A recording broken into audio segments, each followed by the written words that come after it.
Programa de Gestão da Inovação Tecnológica, parte 1, Gestão da Inovação.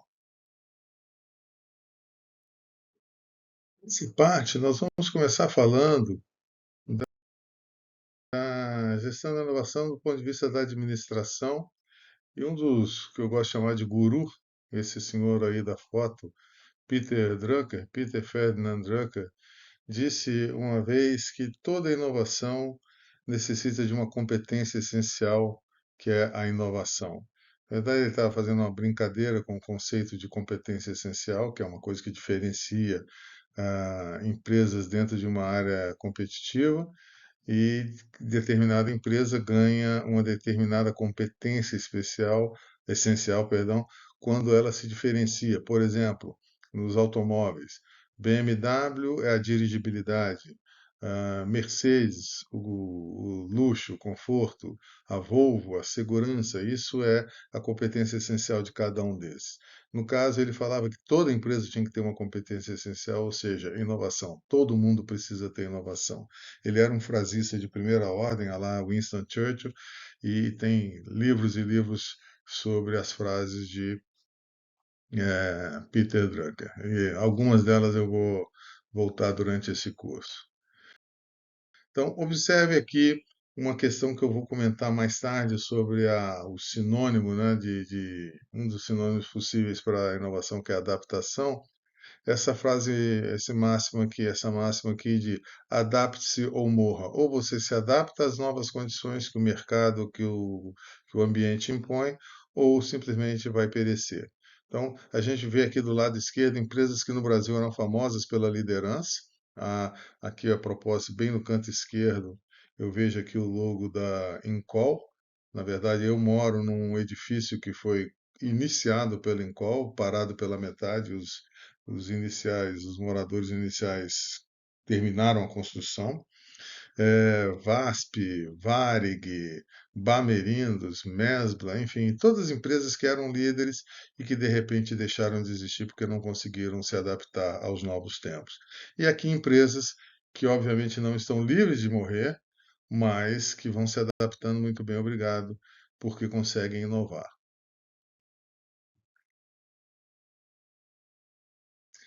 Um dos autores que eu prezo e que eu cito essa questão da adaptação até por conta dele é o Geoffrey Moore, que ele escreveu esse livro Dealing with Darwin, ou seja, ele trata da inovação como uma questão darwiniana, né, de evolução das espécies organizacionais, por assim dizer, e ele explica que inovar é basicamente uma questão ligada à capacidade organizacional de adaptação. As empresas vão se adaptar e isso vai fazer com que elas inovem. Né? Basicamente, a inovação é uma função da adaptação. E as mudanças são aceleradas e cada vez mais aceleradas. Olha que interessante esse quadro. Né? Tempo que essas organizações, ou que essas tecnologias, melhor dizendo, levaram para alcançar 50 milhões de usuários. Né? Então, o telefone, depois que foi implantado, levou 75 anos até atingir 50 milhões, depois o rádio 38, a TV 13, até chegar no Pokémon Go, anos atrás, que ele em 19 dias já tinha 50 milhões de usuários. Obviamente, nós não vamos comparar o impacto do Pokémon Go ao impacto do telefone, ou do rádio, ou da TV. É simplesmente para mostrar a capacidade ou a aceleração com que a mudança ocorre na sociedade atual, provocada pela internet, provocada pela tecnologia, provocada pelas novas manias, seja lá qual for a razão, não são sempre, nem todas as mudanças são provocadas por internet, diga-se de passagem, mas elas acontecem de forma cada vez mais acelerada, a gente tem que lidar isso como um dado. Então, e às vezes não é simplesmente a organização, não é simplesmente a tecnologia, a gente tem que entender que novos mercados surgem, eventualmente com os mesmos produtos. Então, quem tiver idade suficiente vai ver coisas que deixaram de existir, né? O filme fotográfico, por exemplo, lá criado pelo Eastman Kodak lá atrás, que desapareceu com os telefones celulares, né? Que eles têm agora smartphones, né? O táxi ainda não deixou de existir, mas ele migrou para a plataforma do Uber.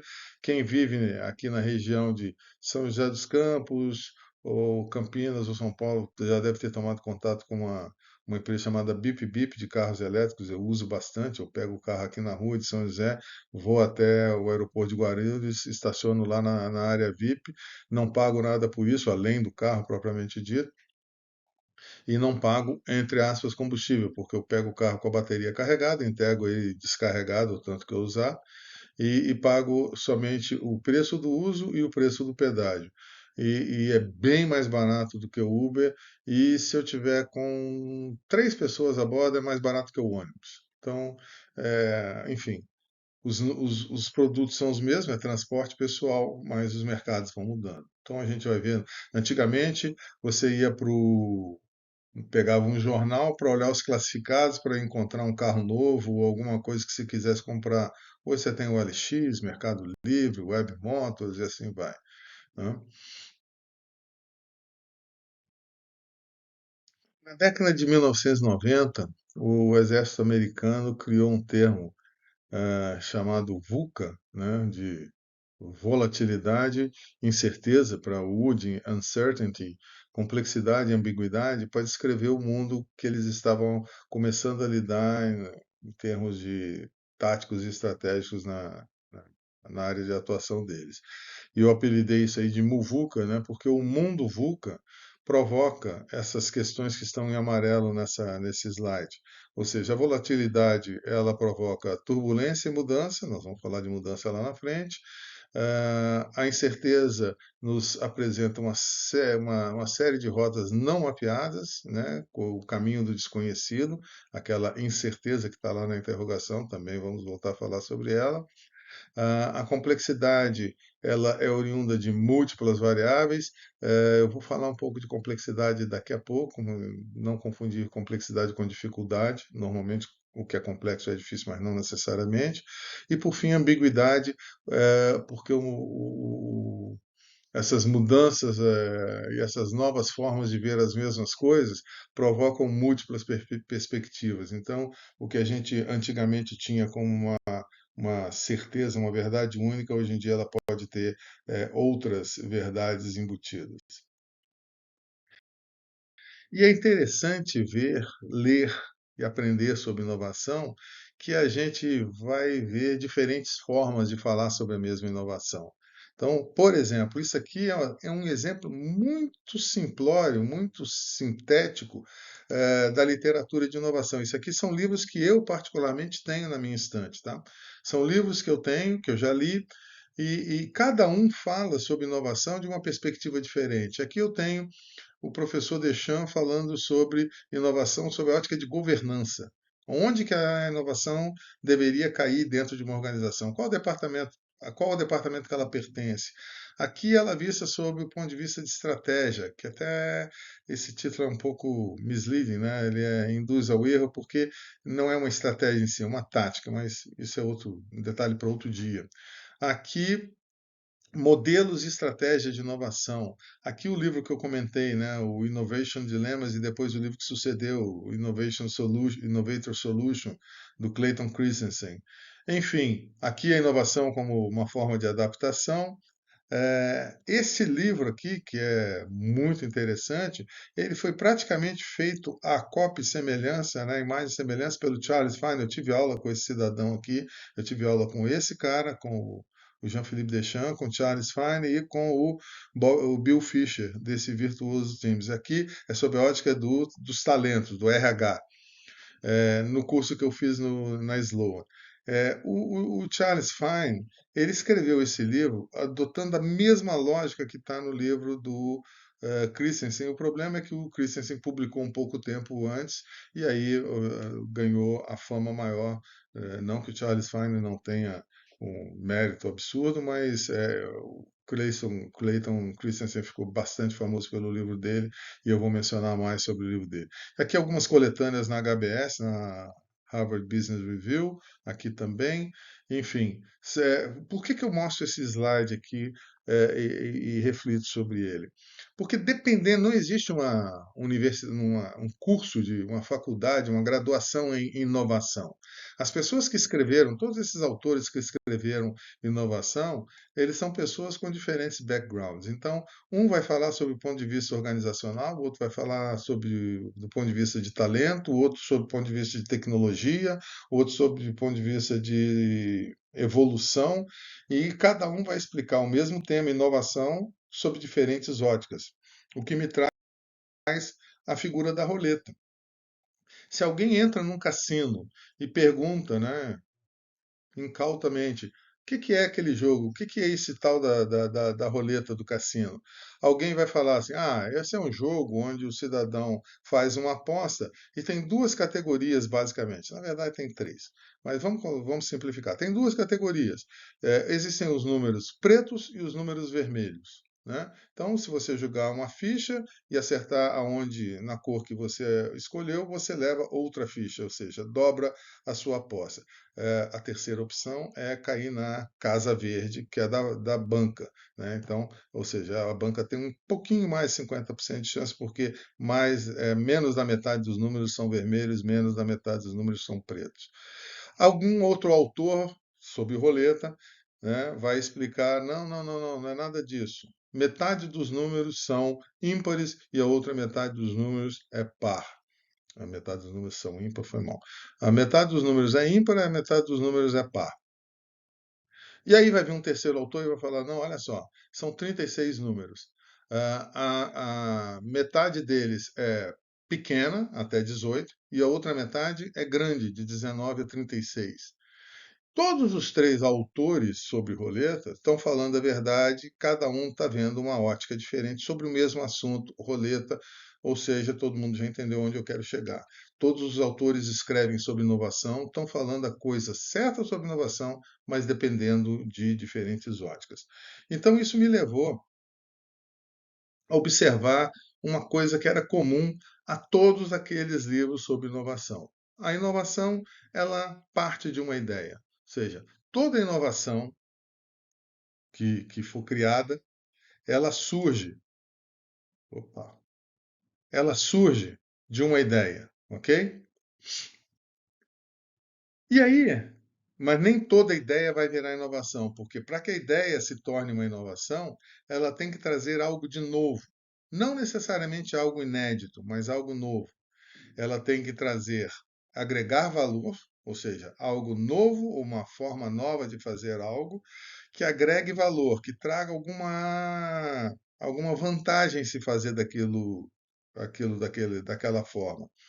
E principalmente a ideia feita de maneira diferente, de maneira nova, agregando valor, ela precisa ser adotada. Se ela não for adotada, ela não vai se tornar uma inovação. Então, esses três componentes são comuns a qualquer inovação que a gente estiver falando a respeito, não interessa a ótica que a gente estiver falando. Então, guardem isso. Tem que ser alguma forma nova de fazer algo que agregue valor e que crie essa expectativa e essa vontade do usuário de adotar. Quando a gente tem uma economia de livre mercado, essas economias operam segundo as mesmas regras dos sistemas orgânicos na natureza. O que são essas regras? Né? Existem recursos limitados, os recursos são escassos, sempre se quer mais do que se precisa, do que se tem, perdão. Essas preferências distintas vão criar uma forma de seleção natural que vai gerar uma competição, e cada nova geração reinicia a competição em um patamar mais elevado que a anterior. A coisa vai se acirrando. E as empresas bem-sucedidas precisam evoluir para não ficar à margem, ou seja, não perder espaço às outras que estão chegando na nova competição. Aí vem a questão da vantagem competitiva. Para conseguir vantagem competitiva, é absolutamente necessário reavaliar continuamente o papel da organização no ambiente competitivo, o ecossistema de mercado. Então, ou seja, como os competidores mudam, de onde vem a vantagem competitiva da organização e de onde se espera que ela venha no futuro. Quais os tipos de diferenciação mais recompensados e quais os tipos de inovação são os mais requisitados. Um paralelo que se pode fazer para se compreender a perplexidade que a inovação causa hoje em dia é analisar o que que aconteceu com a gestão pela qualidade total, né? Total Quality Management, que surgiu no final da década de 1960 por um americano no Japão. Não vou entrar no mérito da questão, não, porque senão a gente se perde aqui. Mas antes da gestão da qualidade total, que é conhecida como TQM, a responsabilidade pela qualidade, que era vista também de uma forma meio mística, estreita, né, por maior parte das empresas, o trabalho era um trabalho delegado a inspetores de qualidade altamente capacitados. Tinha que ser assim um iniciado no assunto. Naqueles tempos, a qualidade dependia de um tal de departamento da qualidade. E no final do século, o assunto qualidade se tornou uma capacidade amplamente distribuída nas empresas de ponta. Só aquelas empresas que investiram pesado e aprenderam a lidar com o assunto podiam usá-la de uma forma eficiente. E aí o detalhe, quem não tivesse um selo de qualidade não podia nem entrar no mercado. Então, hoje em dia, os ISO 9.000, 14.000, 17.000, se não tiver esse selo, é o ar que todo mundo respira, é o oxigênio de todos. Agora, se foi possível tornar um assunto tão etéreo quanto a qualidade numa capacidade amplamente distribuída, por que que o mesmo não pode acontecer com a inovação? Assim como a inovação, assim como a qualidade, né, lá atrás, a inovação tem sido vista ainda como um trabalho para inovadores, P&D, desenvolvimento de novos produtos, mas ocorre que a inovação é a única maneira de entregar resultados superiores aos da concorrência em longo prazo. Porque no mundo de grandes mudanças, inovação é também o único seguro contra a irrelevância e a comoditização, ou seja, como se diferenciar do resto da manada. Se fosse perguntado lá atrás, em 1970, ao chairman da General Motors, que era a maior empresa do mundo, meu pai, meu falecido pai costumava brincar que tinha três potências no mundo, era a igreja, a máfia e a GM. Então, se perguntasse para o chairman da GM em 1970 se ele estava interessado em melhorar a qualidade de seus produtos, a resposta provavelmente seria sim. A GM foi a empresa norte-americana que mais investiu em P&D no período de 85 a 2005, ou seja, durante 20 anos foi a maior empresa a investir em P&D no mundo. E, no entanto, ela foi ultrapassada miseravelmente pela Toyota. Ele teria desejado aquele nível de qualidade para sua empresa, mas simplesmente não sabia como fazer. Muitos executivos se encontram na mesma situação análoga quando o assunto é inovação atualmente. Tá? A mesma perplexidade acontece quando o assunto hoje é inovação. Então, hoje em dia todo mundo fala sobre inovação porque ela passou a ocupar a ordem do dia nas agendas corporativas. Eu me lembro quando eu fui para os Minas, todos os diretores no discurso tinham assunto inovação e sobrava pouco para o diretor de inovação que vos fala tratar do assunto propriamente dito. Mas, enfim, no entanto, tornar a inovação propriedade não é a mesma coisa que fazer acontecer, né? Ou seja, a pergunta que está na tela, gastar em pesquisa e desenvolvimento é o mesmo que gerar inovação? Obviamente que não, senão essa pergunta não estaria aí, né?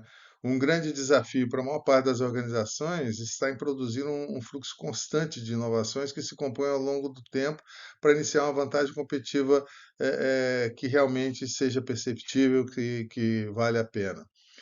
Poucos conseguem esse feito e não há uma demonstração inequívoca que existe uma relação estatística discernível entre gastos com P&D e indicadores de sucesso do negócio, sejam eles de crescimento de vendas, lucro, capitalização, retorno para o acionista, seja lá qual for. Né? Não são muitas as organizações que conseguiram estabelecer uma capacidade de inovação profunda e duradoura, e a lista dessas empresas que tratam metodicamente o tema inovação tem crescido rapidamente, e nós vamos falar sobre isso. Lugar comum ou competência? A razão para o hiato entre a retórica e a realidade no que diz respeito à inovação é que a maior parte das organizações ainda não desenvolveu um modelo claro, assim, que seja refletido na prática de gestão. Do que vai ser inovação, do que vem ser inovação, em termos de uma capacidade distribuída, que ocorra todo o tempo, em todos os lugares. Lá atrás, quando os executivos foram ao Japão, né, visitar o Japão na década de 1970 para tentar entender o movimento da qualidade total, eles não conseguiram assimilar o fato de que a qualidade era uma capacidade profundamente sistematizada nas organizações japonesas. Eles simplesmente queriam repetir como se fosse um checklist o que é que os japoneses faziam, mas não era simplesmente uma sucessão de ações a fazer. E isso não refletia falta de convicção nem de seriedade por parte dos executivos ocidentais, né? O problema acontece muito parecido com a inovação hoje em dia. Passado aquele tempo todo, o fenômeno que aconteceu com a qualidade, com a gestão da qualidade, acontece com a inovação, porque ninguém não quer, ninguém quer deixar de inovar, né? Mas como a qualidade não é complacência nem hipocrisia por parte das altas administrações, mas o fato de que a inovação, para funcionar, ela precisa ter no núcleo das organizações ser encarado como um desafio mais complexo, muito mais multifacetado do que as pessoas preferem imaginar, né? E se ainda não entendeu, vamos explicar. A inovação ela tem que ser vista como uma coisa sistêmica, né? Não por acaso eu falei que eu ia começar falando da organização, né, do pensamento sistêmico. Pensa nessas bonequinhas russas chamadas de matrioshka, né? Cada uma delas, a menor, vai entrando dentro da outra e todas cabem dentro da outra. Se eu colocar uma dessas bonequinhas fora da posição, obviamente elas não encaixam na boneca maior. Então, na organização é a mesma coisa. Se a inovação do subdepartamento tiver desalinhado daquela inovação aplicada, daquela estratégia aplicada pelo departamento, que estiver desalinhada da organização como um todo, ela não vai acontecer. Ela tem que ser feita, tem que ser encarada de maneira sistêmica. E aí existem algumas pré-condições para que a inovação aconteça. Primeira delas, é necessário dar tempo e espaço para reflexão, ideação e experimentação, né? Eu preciso que as pessoas tenham espaço para inovar. Não posso simplesmente falar assim, olha, você tem até amanhã cedo para criar o ovo de Colombo. Segundo, é fundamental a diversidade de pensamento que a inovação requer. A inovação precisa de diferentes pontos de vista. A gente vai falar também mais sobre isso, mas é uma coisa assim: se eu colocar todo mundo com a mesma lente, muito provavelmente nós vamos ter uma visão míope do que se quer para a organização. É necessário ter diversidade de pensamento. E, por fim, é preciso criar um ambiente de conexão e conversação entre as pessoas, né? A organização tem que se tornar um organismo vivo, onde as suas unidades, pessoas e grupos de pessoas possam dialogar entre si para que a coisa aconteça.